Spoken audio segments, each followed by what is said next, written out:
नमस्कारम। आप देखना शुरू कर चुके हैं online classes for class 11 physics.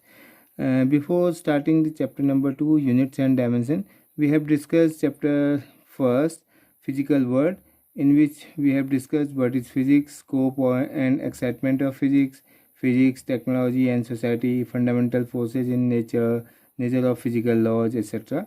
So let's start today's chapter number 2, units and measurement. तो ये वाला चैप्टर जो है हमारा बहुत इम्पोर्टेंट है, क्योंकि बाकी की जो फिज़िक्स है, जो भी हम इस पूरी 11th की फ़िज़िक्स में पढ़ेंगे, जिसमें मैकेनिक्स है, उसके बाद ग्रेविटेशन हो गया और properties of solids as well as then thermodynamics और लास्ट में वेव्स एंड ऑसिलेशन, ये जो भी फिज़िक्स हम पढ़ेंगे ये कम्प्लीटली डिपेंड करेगा कि इस चैप्टर को हम कितने सही से हम उसको पढ़ते हैं। क्योंकि जो भी फिज़िकल पैरामीटर्स होंगे उनका मेजरमेंट और उनकी यूनिट क्या हो और इनको हम कैसे उनकी यूनिट लेते हैं, इन सब की बात इस चैप्टर में होगी। साथ में डायमेंशन की बात होगी। तो आते हैं इस चैप्टर में। तो पहला जो टॉपिक है इसमें मेजरमेंट। तो फिज़िक्स के जो भी फिज़िकल पैरामीटर्स होंगे ना, कोई भी फिज़िकल पैरामीटर है तो उसको फिज़िकल पैरामीटर बोलेंगे हम, जिसको मेजर कर सकते हैं। जैसे एग्जांपल लें, अगर मैं आपसे पूछूं कि फीवर क्या है, फीवर फिज़िकल पैरामीटर है या नहीं है, तो बहुत सारे बच्चों को लगता है कि फीवर को तो मेजर करते हैं, तो फीवर तो क्या है, एक टाइप का फिज़िकल पैरामीटर होना चाहिए, जबकि ऐसा नहीं है। फीवर फिज़िकल पैरामीटर नहीं है, क्योंकि फीवर में जब भी हम मेजर करते हैं उस केस में टेम्परेचर मेजर करते हैं, तो टेम्परेचर को मेजर कर पा रहे हैं, इसलिए टेम्परेचर क्या है, एक फिज़िकल पैरामीटर है। तो जैसे लेंथ को मेजर कर सकते हैं, डेंसिटी मेजर कर सकते हैं, फोर्स मेजर कर सकते हैं, या जो भी हम अभी तक हमने नाम सुने हैं, टाइम को मेजर कर पा रहे हैं। मतलब मेजरमेंट का जो कॉन्सेप्ट है वो क्या है, comparison with a reference standard बोले तो अच्छा है, जिसको हम यूनिट भी बोल सकते हैं। तो किसी भी चीज़ को अगर मेज़र करना है तो हमें मेज़र करने का मतलब उस जिस चीज़ को मेज़र करना है उसको हमें कंपेयर करना पड़ेगा किसी एक स्टैंडर्ड के साथ, और वो स्टैंडर्ड जो है उसको रेफरेंस स्टैंडर्ड बोल सकते हैं, या हम बोलें खुद का स्टैंडर्ड हो सकता है। जैसे अगर मैं बोलूँ कि इस जो हमारे पास ये पेपर है, इस पेपर का ये वाला जो पेज है, इस पेज की जो जिसमें मैं लिख रहा हूँ, इसकी विड्थ कितनी है या इसकी लेंथ कितनी है, यहाँ से लेफ़्ट टू राइट इसकी लेंथ कितनी है। तो इसके लिए मान लो जो हमारे पास टूल है, एक हमने स्टैंडर्ड अपना एक यूनिट ले लिया। यूनिट का मतलब एक रेफरेंस है हमारे पास क्या वो रेफरेंस है।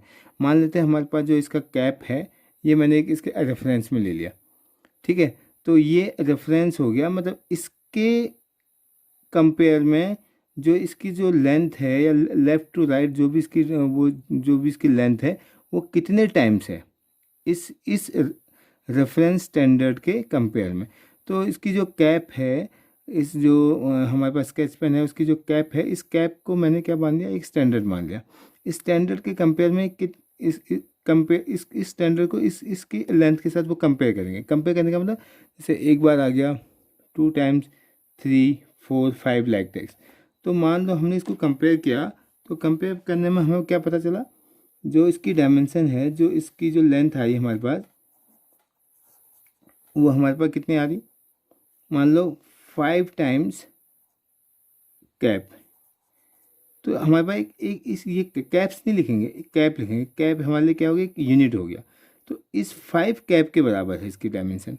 तो इसकी लेंथ हमारी क्या होगी, 5 कैप। इसका मतलब जो फिजिकल पैरामीटर है, उस फिजिकल पैरामीटर में 2 चीज़ें आनी जरूरी हैं। वो एक तो क्या है, एक न्यूमेरिकल वैल्यू होगी कि कितने टाइम्स हमारा वो स्टैंडर्ड जो हमने वो रेफरेंस लिया है वो कितने टाइम्स उसमें यूज हुआ है। दूसरी बात, वो जो हमारा स्टैंडर्ड है वो कितना है, ठीक है, क्या है मतलब। तो हमारे इस केस में मान लो कैप हमारा स्टैंडर्ड, तो कैप जो है 5 टाइम्स हमने यूज़ किया तो हमें इसकी लेंथ मिल गई, ठीक है। तो इसको हम इस वे में भी लिख सकते हैं, कोई भी फिजिकल पैरामीटर है उसका सिंबल मान लो P है, उसमें एक न्यूमेरिकल वैल्यू होगी और दूसरी उसकी एक यूनिट होगी।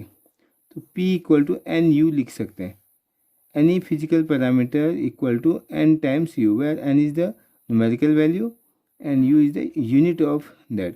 तो ये यूनिट का मतलब जो रेफरेंस लिया था हमने। तो अब ये सवाल है कि जो हमारा यूनिट हो वो क्या हो, मतलब किसको हम यूनिट ले सकते हैं। One is internationally accepted, second thing availability, कि वो जो यूनिट हम ले रहे हैं या जो भी स्टैंडर्ड हमारा है वो स्टैंडर्ड अवेलेबल है या नहीं है ना। और जैसे मैंने कैप लिया तो क्या वो कैप सब जगह अवेलेबल है, या जो भी हम जिसको भी हम यूनिट बनाएंगे that unit should be available to all. और इंटरनेशनली एक्सेप्टेड के बाद दूसरी चीज़, तीसरी चीज़ दैट शुड बी इनवेरिएबल।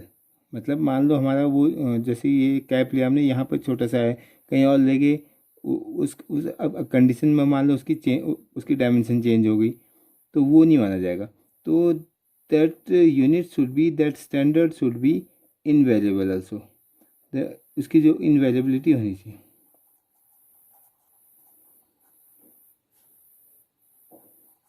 तो ये तीन चीज़ों के साथ internationally accepted, availability of that standard and third one is the invariability of the standard. तो इन तीनों चीज़ों के कॉन्टेक्स्ट में हम देखेंगे, अगर ये तीनों चीज़ें उस पर सेटिस्फाई हो रही तो उसके अकॉर्डिंग हम क्या बोल सकते हैं, उसको हम एक स्टैंडर्ड मान सकते हैं, उसको हम यूनिट बना सकते हैं। तो वो हमारा क्या रहेगा, यूनिट रहेगा। तो उसके टाइम्स उस यूनिट के कंपेयर में वो जो भी चीज़ें हम मेजर करेंगे वो कितने टाइम्स है, तो वो कितने टाइम्स है वो कितना आ जाएगा, दैट इज़ एन। और वो हमारा जो स्टैंडर्ड होगा that is you, and this is the P is the physical parameter. इसी को अगर मैं जैसे कोई अगर लेंथ मेजर कर रहा है, एक वो एग्जांपल लें, किसी लेंथ को मेजर किया किसी ने, तो मान लो एक के थ्रू मेजर हुआ 2 मीटर आया, एक ने क्या बोला 200 सेंटीमीटर, ठीक है ना, एक ने क्या बोला 2000 मिलीमीटर। तो ये तीनों सेम है क्या, देखो तीनों इक्वल है। लेंथ क्या है, तीनों इक्वल है। देखो फिजिकल पैरामीटर तो क्या है, इक्वल हो गया। अगर लेंथ है, लेंथ एक फिजिकल पैरामीटर है तो उसके लिए क्या है, इक्वल है। ये भी 2 मीटर है, ये भी 2 मीटर के इक्विवेलेंट है। 2000 मिलीमीटर बोलेंगे वो भी कितना है, 2 मीटर के इक्वल है। लेकिन इनमें फ़र्क क्या है, इसका जो मैग्नीट्यूड है वो लेस है जब उसका यूनिट क्या है, ग्रेटर है, जब इसकी डायमेंशन ज़्यादा है। अगर हायर द यूनिट होगा, अगर यूनिट की वैल्यू हाई है तो इसका मतलब न्यूमेरिकल वैल्यू क्या होगी, कम। इसमें देख सकते हैं, लेकिन फिजिकल पैरामीटर में कोई चेंज नहीं आएगा। तो इसलिए हम इसको बोल सकते हैं P equal to N1 U1 equal to N2 U2 equal to N3 U3 and so on. तो किसी भी फिजिकल पैरामीटर में N1 अगर U1 ज़्यादा होगा तो N1 क्या होगा, कम होगा। U2 की वैल्यू बहुत लो है तो N2 की वैल्यू क्या होगी, बहुत हाई होगी। जैसे इसमें देख सकते हैं दिस यूनिट, ये यूनिट कम है, स्मॉलर यूनिट है, तो इस केस में इसका जो मैग्नीट्यूड होगा कितना होगा, ज़्यादा। इस केस में ये जो यूनिट है, जो स्टैंडर्ड है वो लार्जर है, तो हमारे पास नंबर क्या आएगा, वो स्मॉलर आएगा। ठीक हो गया। तो ये एक मेजरमेंट का कॉन्सेप्ट है हमारा। सिस्टम ऑफ यूनिट्स में जो पहले टाइप का जो हमारे पास सिस्टम ऑफ यूनिट है वो है CGS सिस्टम। दूसरा सिस्टम है FPS सिस्टम। तीसरा सिस्टम है MKS सिस्टम। ये CGS सिस्टम जो है ये इसको हम गॉसियन सिस्टम भी बोलते हैं। गॉसियन एक साइंटिस्ट थे, और इनके अकॉर्डिंग जो भी हमारी डायमेंशंस होंगी वो C फॉर इसमें सेंटीमीटर है, G for gram, S for second. इसका मतलब लेंथ को हम मेजर करना है तो लेंथ की डायमेंशन क्या लेंगे, जो उसकी यूनिट लेंगे, जो स्टैंडर्ड है हमारे पास वो सेंटीमीटर है, और वेट के लिए, मास के लिए ग्राम है, और टाइम के लिए क्या है, सेकंड है। FPS सिस्टम जो है वो ब्रिटिश सिस्टम है, ब्रिटिश सिस्टम। ये वाला फ्रेंच सिस्टम था, फ्रेंच से के वहाँ से आया था। तो ये ब्रिटिश सिस्टम है, तो जहाँ जहाँ भी ब्रिटिश लोगों ने अपना राज किया वहाँ पर ये सिस्टम था। तो इंडिया में भी काफ़ी टाइम तक ये सिस्टम रहा, लेकिन इंडिया जब आज़ाद हुआ उसके बाद ये सिस्टम पूरी तरीके से हट गया। तो FPS क्या है, फुट, दूसरा हो गया पाउंड और सेकंड, फुट पाउंड सेकंड वाला सिस्टम था। ये वैसे भी ज़्यादा नहीं चल पाया क्योंकि इसमें कन्वर्जन बहुत डिफ़िकल्ट थे। इसके बाद जो तीसरा सिस्टम है MK सिस्टम। तो MK सिस्टम में M फॉर क्या है, मीटर, K किलोग्राम और S सेकंड। तो MK सिस्टम जो है ये काफ़ी यूज हुआ। तो MK सिस्टम जब था उसके आसपास ही फिर क्या हुआ कि बहुत सारी जगह पर और नई वो डिस्कवरीज होने लगी। तो साइंस में और भी पैरामीटर्स आने लगे जिनके लिए स्टैंडर्ड की ज़रूरत थी। तो इसके लिए क्या है, अलग अलग साइंटिस्टों ने आके एक 1971 में एक कॉन्फ्रेंस की, conference on weights and measurements. तो जब ये कॉन्फ्रेंस हुई तो कॉन्फ्रेंस में फिर क्या हुआ, एक नया सिस्टम बनाया गया। उस सिस्टम का नाम रखा गया SI system. SI system, SI का मतलब international system of units. International system of units में कुछ बहुत ज़्यादा नया नहीं किया। जो MK सिस्टम था वो तो उन्होंने लिया ही लिया। इंटरनेशनल सिस्टम ऑफ यूनिट्स में 7+2 7 यूनिट्स तो हैं ही हैं। 7 में से 3 तो पहले से ही थे। कौन कौन से, लेंथ के लिए होगी मीटर, मास के लिए हमारा पास था किलोग्राम और टाइम के लिए हमारे पास कितना था, सेकंड। ये 3 डायमेंशन और 3 यूनिट्स तो या 3 स्टैंडर्ड हमारे पास पहले से थे जो MK सिस्टम में चला आ रहा था। उन्हीं को इसने डायरेक्टली क्या कर लिया, वो इनने SI सिस्टम में इनने वो एक्सेप्ट कर दिया। इसके अलावा जो चौथा जो था 1 2 3 तो ये हो गए। चौथा इलेक्ट्रिक करंट। इलेक्ट्रिक करंट, इसका हम सिंबल जो है इसके लिए जो कैपिटल A। पांचवी चीज टेम्परेचर, टेम्परेचर है केल्विन। छठी चीज लुमिनस इंटेंसिटी।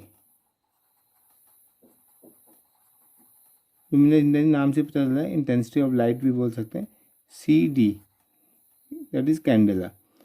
सातवीं चीज जो आया amount of substance, amount of substance that is mole.